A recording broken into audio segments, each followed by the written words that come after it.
So I actually had a really hard time picking out which resources to add into this video because we had so many good resources from last month, but I think I've narrowed it down to my top favorites. So let's get started. Hi, my name is Katie and welcome to Life in the Mundane. I am second generation homeschool mom of 6 beautiful kiddos, and on this channel we talk all things resources. I love to share with you resources that are going to help you in your homeschooling and help encourage you in your biblical parenting and how you can utilize those to their fullest potential so that you can make the most of the little moments. Hi guys, this is Katie with Life Mundane and welcome back to my channel. Today is our third video in our series on homeschool favorite resources for the month. You guys can check out the full playlist of all of my favorite resources up in the iCards or down in the description below. But before we jump into my favorites that we used this past month, I want to share about one favorite for this upcoming month, because by the time I do my November favorites, Thanksgiving is going to be gone. So I wanted to have the opportunity to share this with you guys real fast. So this is a book called Balloons Over Broadway. Megan over at Pennies and Salt was the first one to introduce me to this book. It is phenomenal, and I just wanted to tell you guys about it now so that you can either grab your own copy, I'll drop a link down below, or even just get it from the library. But I know with library things, you got to get your hold in pretty quick because everybody wants Thanksgiving books at the same time. But this is basically the story and history of the Macy's Thanksgiving Day Parade. It is a really fun picture book. And in the back, it actually has some original pictures as well as more history about the Macy's Thanksgiving Day Parade. So this is definitely a book you might want to add for your Thanksgiving fun. I personally like to purchase my holiday books just because with the library, there are so many people trying to put the same books on hold at the same time. I don't like having to compete, but definitely you can get it from the library if you want to. Balloons Over Broadway, one to check out. Now let's talk about what were some of the standout resources from this past month. First up is the Children's Atlas of God's World. So this is a book I got about a year ago. You might remember it from one of my book hauls, and it is giant, right? Like when you open it up, they've got these huge maps and great layouts. It actually works really great for teaching in with a large group of kids. I'm using it in my co-op classes right now and using it at home with our kids with our monthly prayer sheets. I put out on my website free monthly prayer sheets for praying for different places all over the world for the persecuted church. So when we get a new prayer sheet, I will look up that area in this book. We'll read a few fun facts. We'll check out the maps. And then I also use it in my missionary class as we're learning about different missionaries in different places. Kenya is one of the places that we were talking about as we were learning about Charles Mooley, which if you guys have not checked out his story, you definitely should. The way it's laid out is you've got your map with a few points of interest marked on it with a little flag, and then over here they'll have more information about those points of interest. Over here is general information that's the same for each and every area. You've got what kind of government system, what's the primary language, what kind of currency do they use, what's their national symbol, what's their national anthem, etc. This is not the book for you if you are looking for something that is super in depth on each area, but if you're looking for a great overview that comes from a biblical perspective for your kiddos for geography, this is one I definitely recommend. The second one from this past month would have to be the Addition Facts That Stick book. This is also a resource that was recommended by Megan over at Pennies and Salt. She has a lot of great recommendations. Be sure to check out her channel. But this is a book written by Kate Snow. She is the author of several other curriculums and books, but one that we recently purchased is Math with Confidence. The idea that Kate Snow comes from is using a multisensory approach to help your children learn math facts. Now, this is not a full math curriculum. This is a supplemental resource. It is addition facts that stick. She also has subtraction facts that stick, multiplication facts that stick, and division facts that stick. So they are designed to be used in just 6 weeks. So I really like the fact that there's kind of an ending point to it. I feel like a lot of the resources out there that are used for multiplication and division and things like that, memorizing those facts, feel like they kind of go on forever. But this is something that's used to just 6 weeks and your kids will have their facts down pat. We are on week 3 currently of this book, so we're about halfway through, and I am absolutely loving it. I was honestly a little bit worried about how we would integrate it into our homeschool day because our days are already so full, but it is literally so simple. I'm going to show you guys what we do. The way it's laid out is that each week you are going to learn a new concept, which means each week you are going to go through a simple one-day lesson with your child. This is going to take probably about 15 15 minutes to go through. Everything is scripted for you. They tell you what to do, what to pull out, all of the things, and it is so simple to teach. Part of that one-day lesson is that you're going to teach your child how to play a specific game that is going to reinforce the concept that has been previously taught. Then for the next 4 days, so one day you teach and you teach the game, then the next 4 days, they're simply going to play that game with you, by themselves, with a sibling. Then they will complete one of these addition fact sheets in the back every single day for those 4 days. After you've completed that, you're ready to move on to the next week. Most everything you need as far as visuals and parts to the game are included in the book. Like this is one of the game boards that we use for multiple things. I just pulled it out, put it in a sleeve protector for my kiddos. So far, at least, in addition to the sheets that are in the back of the book, you will just need something for counting.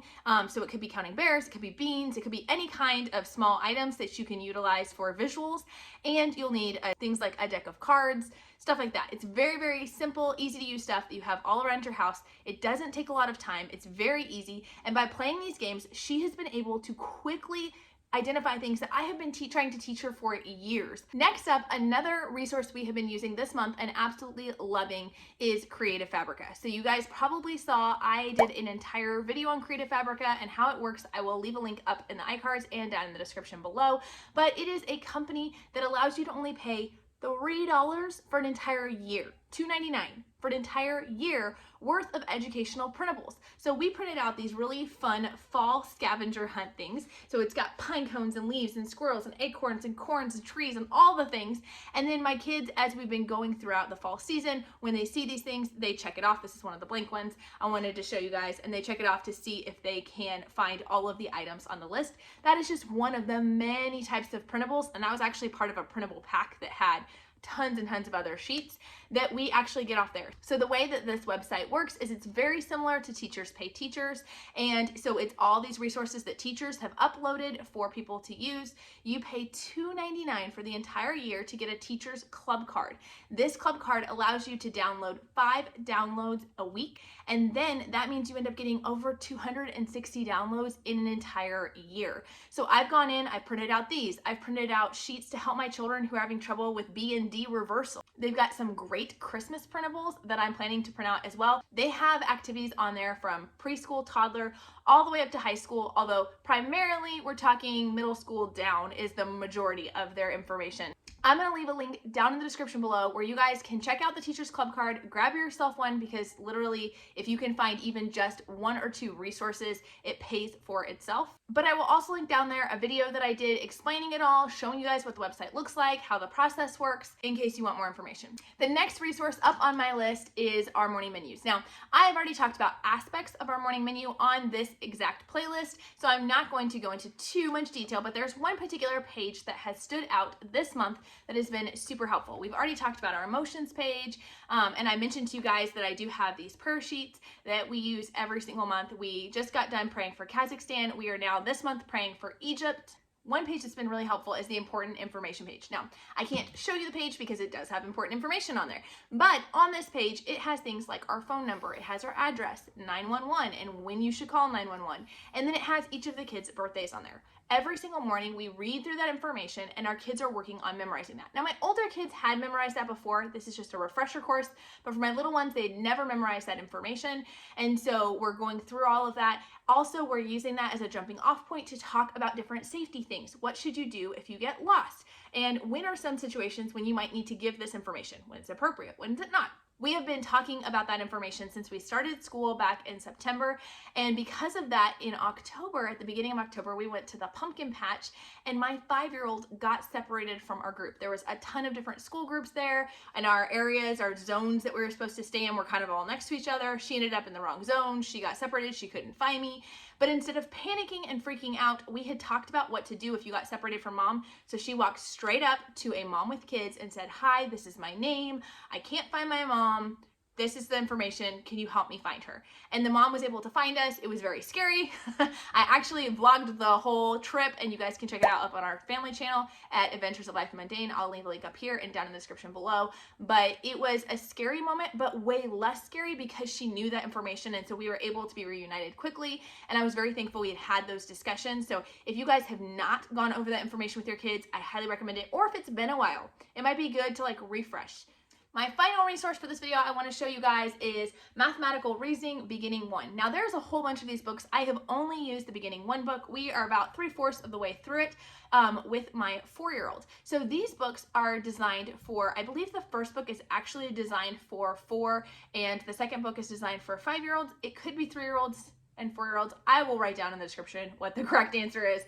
This is a great math book that is going to help your child learn those visual math skills. It covers shapes and colors and numbers, but it also has these really fun "Can you find me" pages. These have been so critically helpful and really fun to watch my 4-year-old do because they're a little challenging. So it has a fun little rhyme and it has 4 pretty close but not identical pictures down below. And after listening to the rhyme, they have to use deductive reasoning to figure out which picture it's talking about. So it's using a lot of those deductive reasoning, logic skills. It has beginning measurement skills, like here you can see that the blue fish is 4 inches and the red fish is 1 inch. How much larger is the blue fish than the white fish? And so we can count 1, 2, 3 sections more, 3 inches more. So really great beginning skills. My daughter has gotten very quick at being able to look at a picture and identify quickly that that is 4 things in that picture because of this book without having to physically go and count each and every item. So I just think this is a really helpful resource.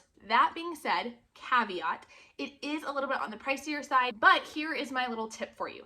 I think it is well worth it if you have your child not write in the book. At least for Beginning 1 book, there is not much writing in here at all. Occasionally they'll say, here are 4 apples, can you color 3 of them? Or maybe they'll have, match this number, this numerical number to the items in this picture. With those things, with the matching, I just have her do it with her finger to show me that she understands the concept. With the coloring, a lot of times I will just do that on a piece of paper. So I'm like, oh, there's 5 apples. So I'll do 5 circles. And I'm like, can you color 4 of them? And she'll do that. And then that way we're able to use this with multiple kids and it really makes it really worth it for that price. But if you were trying to use it as a consumable workbook, it would get kind of expensive. I got this idea from Wendy over at Plan Prep Pray. Be sure to check out her channel as well. I feel like it's really preparing her very well to go into the Math with Confidence program that we will be starting here very soon. Like I said, it was hard to just narrow down my favorites to 5 favorites this month, but I hope you guys have enjoyed it. Be sure to check out the playlist here to see all the other month's favorites, resources, and we'll talk to you guys soon. Bye!